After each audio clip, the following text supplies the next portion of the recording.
Abateze amatwi mwese ndabaramukije. Kaze mu kiganiro Ivyo Nabageze Vyose. Igihe Yesu yasezera abigishwa biwe yabahaye icagezo ngo bagende bahindura amahanga yose abigishwa, ababatize, baheze babigishe kwitondera ivyo yabageze vyose. Muri iki kiganiro mutegurirwa mukongera mugashikizwa na jewe Yohani niyo ndiko, biciye kuri radio Ivyizigiro no ku zindi mbuga zikoresha ubuhinga bwa none. Turigira hamwe kimwe kimwe mu byo Yesu agomba ko tumenya, hanyuma ngo tubigendere bitume dukomeza urugendo rwacu rwo gusa nawe buri munsi. Kaze mu kiganiro cy'uyu munsi. Reka ntangure nifuriza umwaka mwiza mwebwe mwese abariko barakurikirana kino kiganiro. Uyu mwaka uzubabere umwaka mwiza cyane, umwaka wo kumenya Imana, umwaka wo kunguka byinshi mu Mana, umwaka wo gukomeza kandi gukora kwitondera ivyo Imana, ivyo Yesu Kristo yatugeze vyose. Uyu munsi amajambo tuvugana ko nayise gutya: Ivyo Imana yakoze muri kahise, bikuze ukwizera kwawe, izokora n'ibindi mbere bikomeye kurusha vya bindi muri kazoza.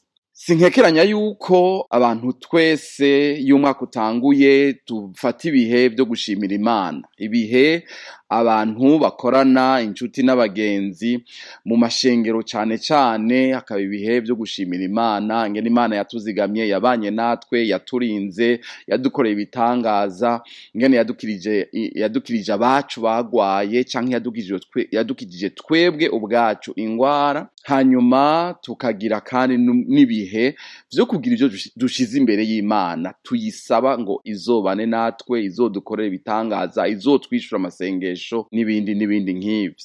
Ndashaka turabe amajambo ari mu gitabo ca Samweli wa mbere igice ca 17. Aya n'amajambo atubwira ingene Dawidi yishe ikigatanya Goliyati. Bibiliya iratubwira yuko Dawidi yari mwene Isayi, baba i Betelehemu.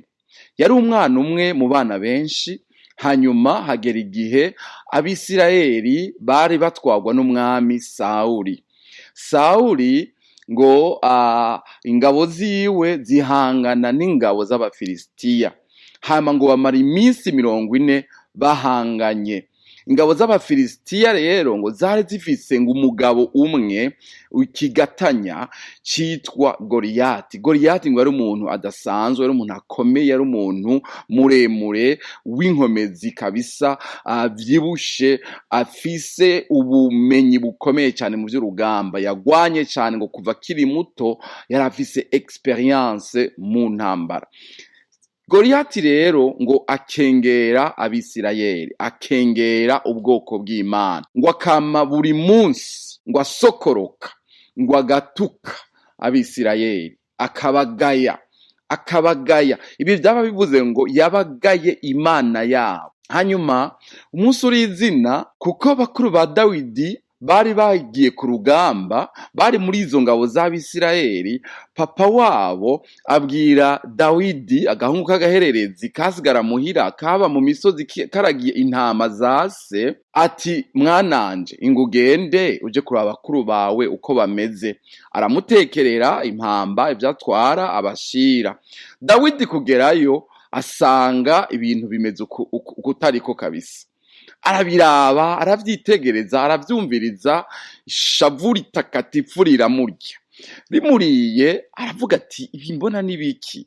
Uyu mugabo nibiki yakengera ingabo z'Uwiteka, akengera uhoraho nyene ingabo.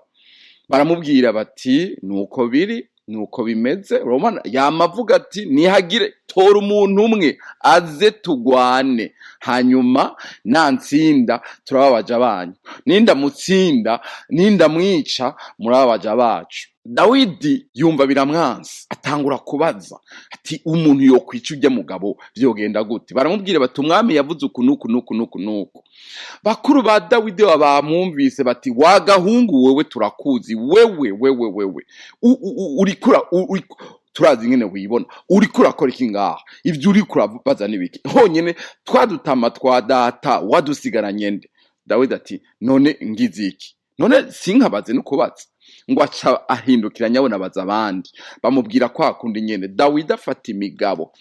Iyo nkuru rero irasama ko Dawidi ngo ashobora kugenda kugwana na ca gihanganye. Iyi nkuru imaze gusama ishikira umwami Sawuli. Sawuli ati nzanira uwo muntu ndabe. Kumubona yewe gayewe. Sawuli amuca intege. Ibi turabibona muri ico gice ca 17 ku murongo wa 33.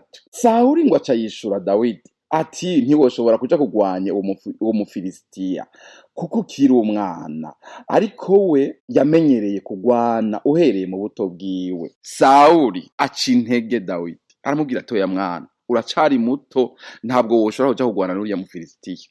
Oya, irekere mwananje, irekere. Ariko Dawidi biramwanga. Dawidi afata igihe cyo gushinga intahe. Ashingira intahe umwami Sawuli. Aramubwira ati umva mwami ni wumve. Jewe umusavye wawe iyo ndagiye intama za data hakaza intambwe canke idubu kigasahura umwana w'intama mu mukuku, jewe twaca tugerekerana nkagikubita nkakiyaka mu kanwa, camvumbukana nkagisumira urusakanwa nkagikubita nkacica.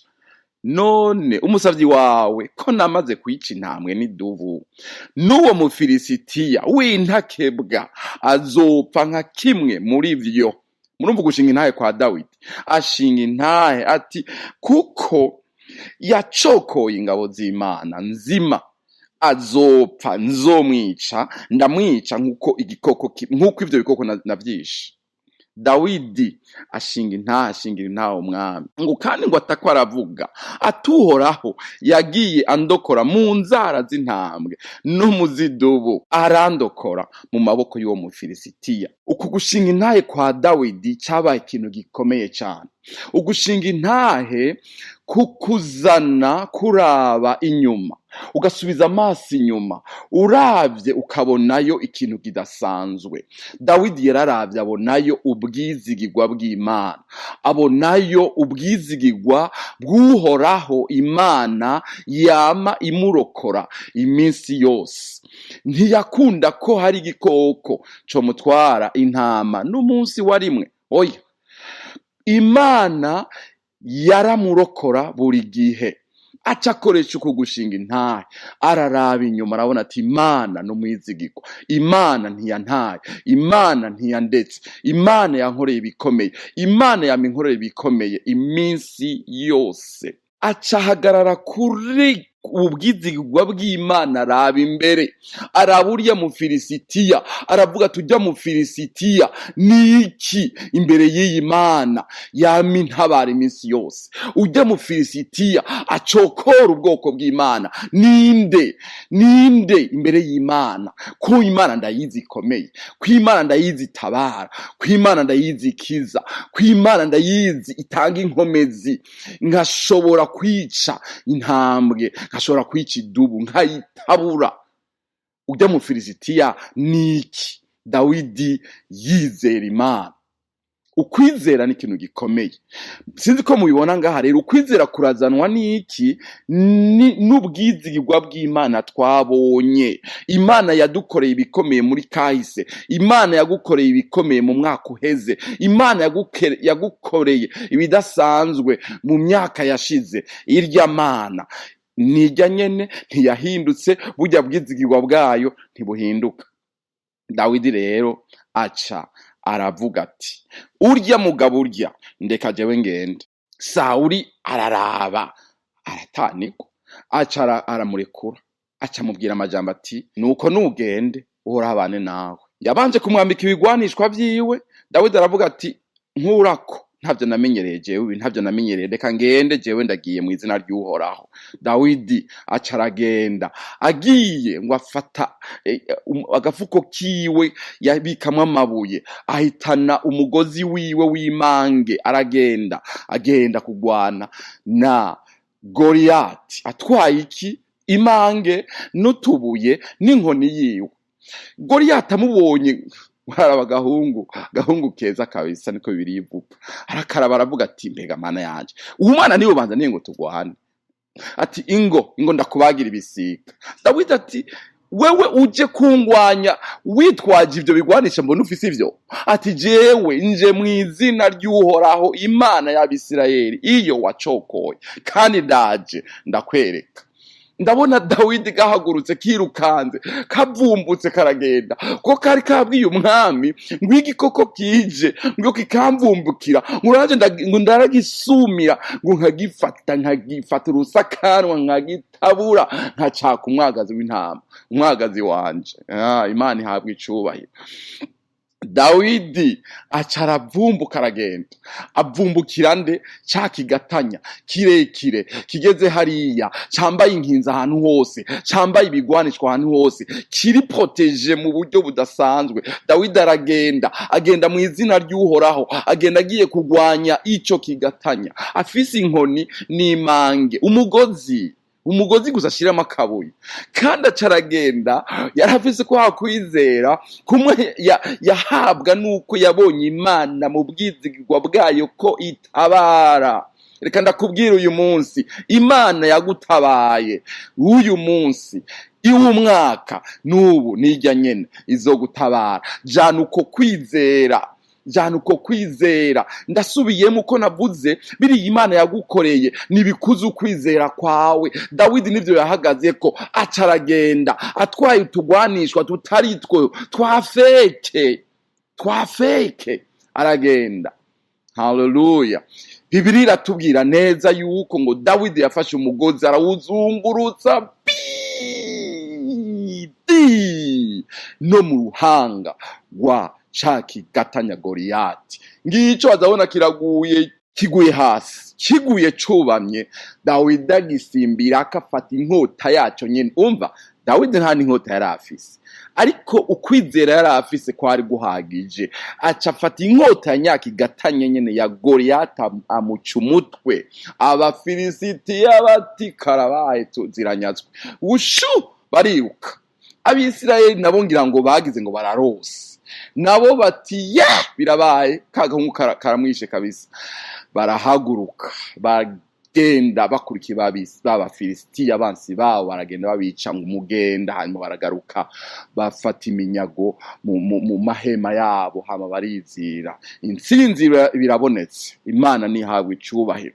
Imana yacu irakomeye. Imana yagukijije muri kahise, n'uyu munsi nijya nyene ishoboye kugutabara, ishoboye kugukiza. Hagarara ku kwizera iyo Mana, ubwizigirwa bwayo ni burya nyene n'uyu munsi. Bibiliya iravuga ngo uko Yesu Kristo yarari ejo n'uyu munsi niko ari, kandi niko azokwama ibihe bidashira. Ubwizigirwa bw'Imana hirya y'ejo nibwo bw'uyu munsi, nibwo kandi izogumana nejo na hirya y'ejo no mu myaka iri imbere yawe, muri iki gihe c'ubusore bwawe, muri ico gihe co mu rugo iwawe, muri ico gihe c'ivyo uri kuracamwo, cabirya ubona imbere yawe, birya bikomeye nk'ikigatanya.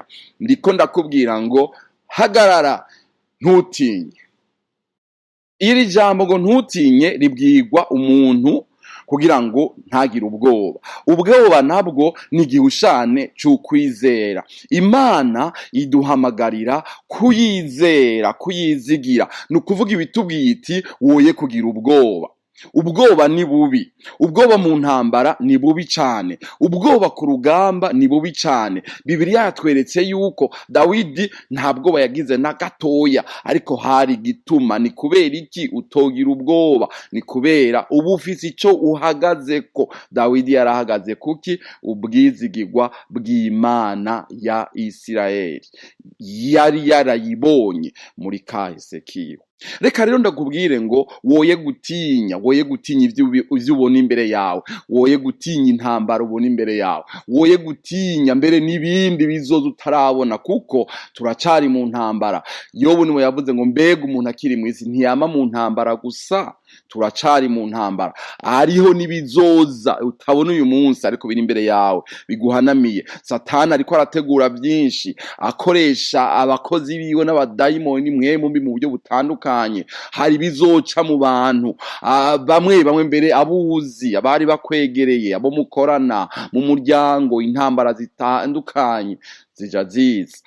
ijambo ry'uyu munsi ari kubwira ngo ntutinye, gumana ukwizera kwawe, ikomereze mu mwami, ikomereze mu Mana. Imana yacu niyo kwizigirwa. Uyu Dawidi yakoresheje ibidasanzwe. Hari ikindi kintu cantangaje ndiko nasoma aya majambo y'Imana. Ntabwo yari umuntu azwi. Kimwe mu muryango iwabo yari umwana w'umuhererezi.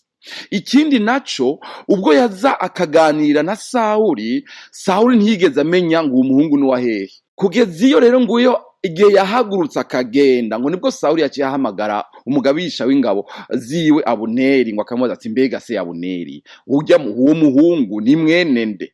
Abuneri ngo aramwishura ati ndakurahiye mwami wanje, ntawe nzi, ntavyo nzi. Dawidi aragenda aragwana, atabarutse agarutse niho Abuneri ngo yaca amuhamagara ngo Dawidi kaje kiremetse urutwe kaciye gwa Goliyati kagwiremetse mu maboko karuzanye ku mwami. Ngo Abuneri aragahamagara ati ngo Dawidi mwana, burya uri mwene nde? Dawidi ati ndi mwene Isayi Betelehemu. Nibwo bamenye Dawidi ninde. Wewe ntabwo yarazwi, ariko yarazi Imana ikomeye cyane.